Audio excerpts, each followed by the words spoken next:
Hi, this is Kathianne Lewis, and I'm thinking that this particular faith lift may turn the whole idea of manifestation as it is taught on its head, turn it around. Because most of the time we always start out with me, I want, which is not bad. I mean, I want things too, like, I don't know, a new saddle. We want things. It's normal. But what if manifestation wasn't always so I, me, mine centric? Because we don't live on our own, really. Just as the trees are interwoven in their connection with the roots and how they actually pass information from one tree to the next. That's another talk. But I'm not a scientist. Google it. You'll see it yourself. I'm not going to try to talk about something I'm not familiar with, but I am familiar with what I'm going to talk about. And that is that we can be so centered on our own ideas and our own self that we don't understand that we belong to a web of life.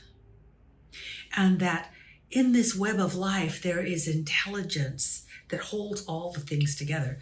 In a way, if I could explain it some ways, it's like the Matrix, if you ever saw those movies. Anyway, it's a matrix. We are connected. But we start with the idea that, oh, I have this desire, I have this intention, I'm listening to my heart, and my greatest goal would be, and we listen to that, and that's not bad. But what if, even before you had that goal, even before you had that intention, there was something that wanted you to answer the call? See, I believe that there's balance in the universe.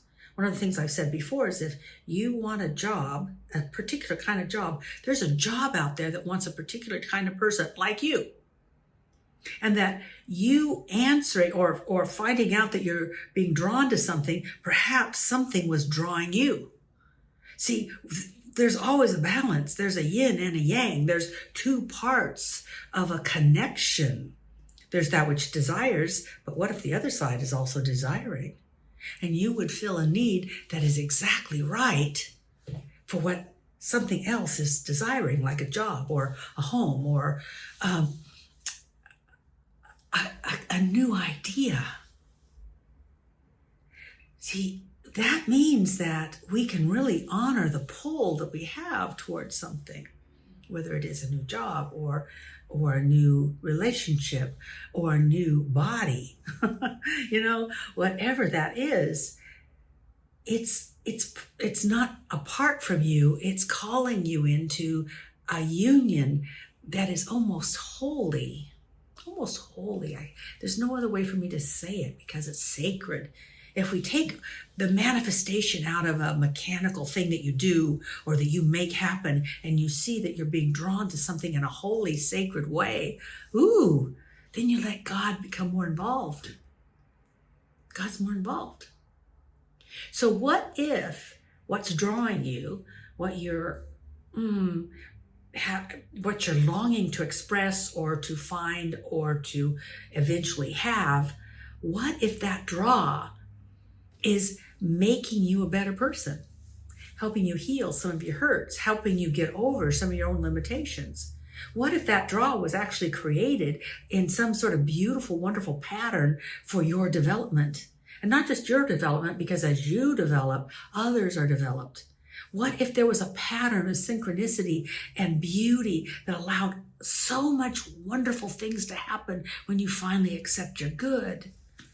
What if your good is not just your good, but because God's good is so much greater than what you can imagine, it is a rippling effect for not only you, but all the people that you will interact with in the process and beyond.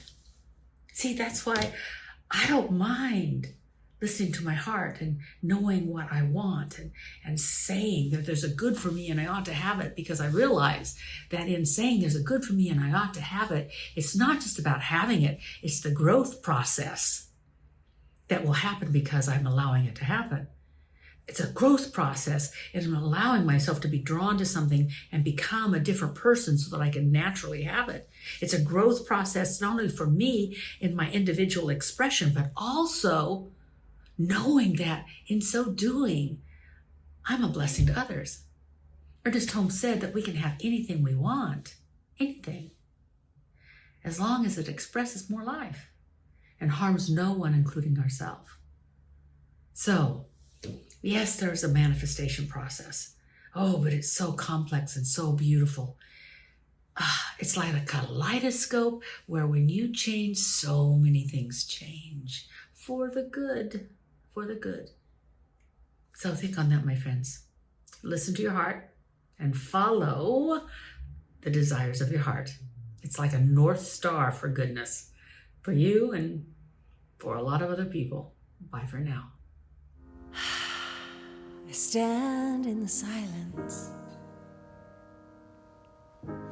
deafened by the echoes of the truth that flow from this knowing, a collection of the evidence and proof, to trust in creation as itself through me aligns, to know that my wanting more is selfishly divine. I am seeking my good, and my good is my God. I am seeking my good, and my good is my God. I am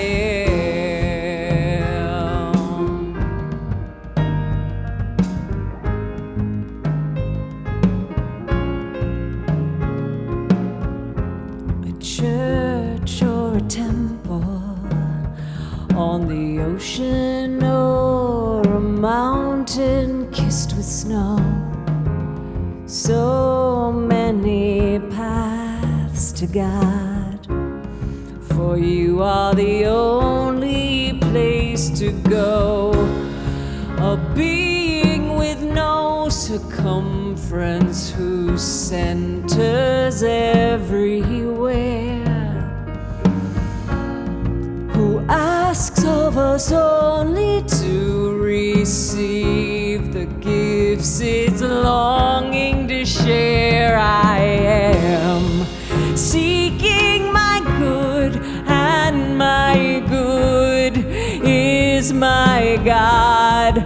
I am seeking my good, and my good is my God. I am diving from the cliffs of circumstance to swim in your great abundance. I will not fight the current, but be carried into joy. I know I am seeking my good, and my good is my God. I am seeking my good, and my good is my God. I am seeking my good, and my good is my God. It's what's leading me, pushing me, urging me on. I am seeking my source, and my God is my source. It's my joy and my voice and my life-giving force. I am seeking my God. I am seeking my God.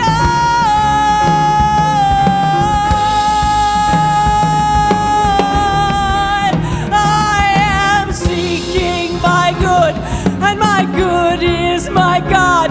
It's what's